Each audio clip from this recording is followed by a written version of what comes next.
Balantidium coli. Balantidium coli merupakan salah satu protozoa yang bersifat patogen pada manusia.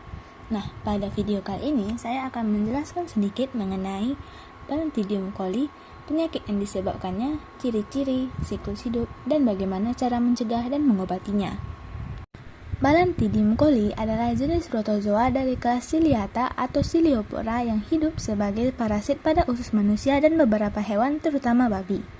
Protozoa ini adalah satu-satunya dari kelompok Ciliata yang dapat menginfeksi manusia.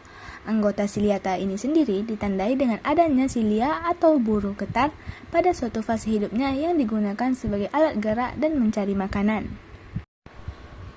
Balantidium coli sendiri adalah parasit protozoa usus yang termasuk ke dalam kingdom Protista, subkingdom Protozoa, filum Ciliopora, kelas Kinotophaminoporea, ordo Trichostomatida, famili Balantididae, dan genus Balantidium. Infeksi yang disebabkan oleh Balantidium coli sendiri dikenal dengan balantidiasis. Penyakit ini menyerang saluran pencernaan dan dapat menyebabkan berbagai gangguan pencernaan. Secara morfologi, Balantidium coli memiliki bentuk oval dengan ukuran yang cukup besar, yaitu sekitar 50 hingga 200 mikrometer, yang mana menjadikannya salah satu protozoa terbesar yang mampu menginfeksi manusia.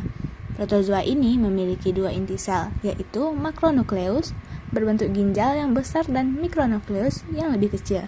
Di sekitar tubuhnya sendiri, terdapat silia atau rambut getar yang membantu dalam pergerakan dan pengambilan makanan.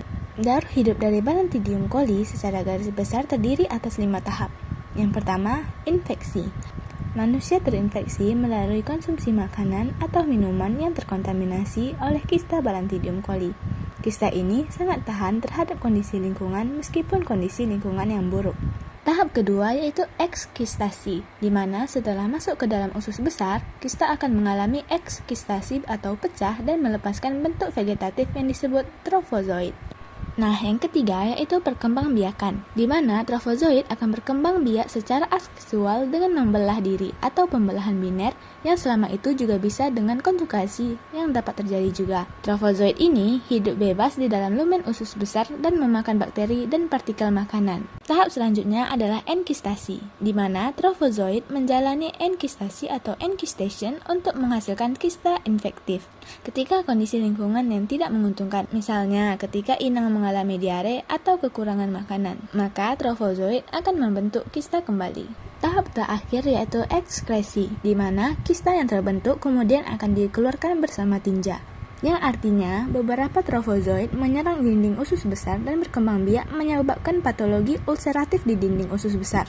Sementara beberapa kembali ke lumen dan hancur, sedangkan kista dewasa akan dikeluarkan bersama dengan tinja. Balantidiasis disebabkan oleh infeksi Balantidium coli yang biasanya terjadi di usus besar. Protozoa ini dapat menyebabkan luka atau ulser di dinding usus. Gejala umumnya meliputi diare yang disertai lendir dan darah, sakit perut, mual, dan terkadang muntah. Gejala klinis balantidiasis bervariasi dari infeksi ringan hingga ke berat. Mulai dari ada yang asimptomatik, kemudian ada balantidiasis ringan dengan gejala diare tanpa darah dalam tinja bergantian dengan sembelit. Kemudian ada balantidiasis akut dengan gejala seperti disentri dengan lendir, keinginan buang air besar yang menyakitkan, nyeri perut, mual, muntah, sakit kepala, ulkus, shock, dan dapat menyebabkan kematian. Sedangkan balantidiasis kronis itu digejalai oleh anoreksia, diare intermiten disertai lendir, konstipasi, dan penurunan berat badan. Adapun balantidiasis sendiri sebenarnya jarang menyebar ke hati, paru-paru, dan juga otak. Balantidium coli ditemukan di berbagai wilayah, terutama di daerah tropis dan subtropis, serta di lingkungan yang sering terkontaminasi oleh tinja. Parasit ini dapat hidup di lingkungan basah dan banyak ditemukan di saluran pencernaan babi, yang menjadi sumber infeksi utama bagi manusia, yang mana dipercaya penyebaran balantidiasis ini lebih tinggi di daerah dengan sanitasi yang buruk dan di lingkungan peternakan babi. Seperti pada peta, mungkin kita bisa melihat penyebaran tertinggi terdapat di Ethiopia, Irak, dan lain-lainnya. Dalam mencegah infeksi Balantidium coli, menjaga kebersihan lingkungan sangatlah penting. Menghindari konsumsi makanan dan air yang terkontaminasi serta menjaga kebersihan pribadi adalah langkah utama pencegahan. Bagi peternak atau pekerja yang berhubungan langsung dengan babi, disarankan untuk selalu mencuci tangan setelah kontak langsung dengan hewan atau lingkungannya. Selain itu, kita juga dapat melakukan pencegahan dengan tindakan-tindakan seperti mencuci tangan dengan benar, rebus air sebelum dikonsumsi, menghindari makanan dan minuman yang tidak jelas kebersihannya, serta menghindari berenang ataupun menggunakan air yang tercemar. Nah, jika terjadi infeksi, balantidiasis dapat diobati dengan obat-obatan seperti tetrasiklin atau metronidazole. Tetrasiklin atau metronidazole bekerja melawan infeksi Balantidium coli dengan mekanisme yang berbeda namun saling melengkapi. Kedua obat ini efektif dalam mengendalikan infeksi.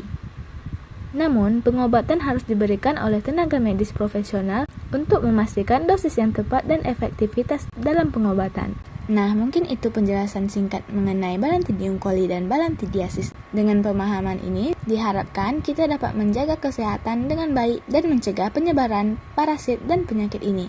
Terima kasih telah menyaksikan video ini, semoga bermanfaat dan sampai jumpa. Assalamualaikum warahmatullahi wabarakatuh.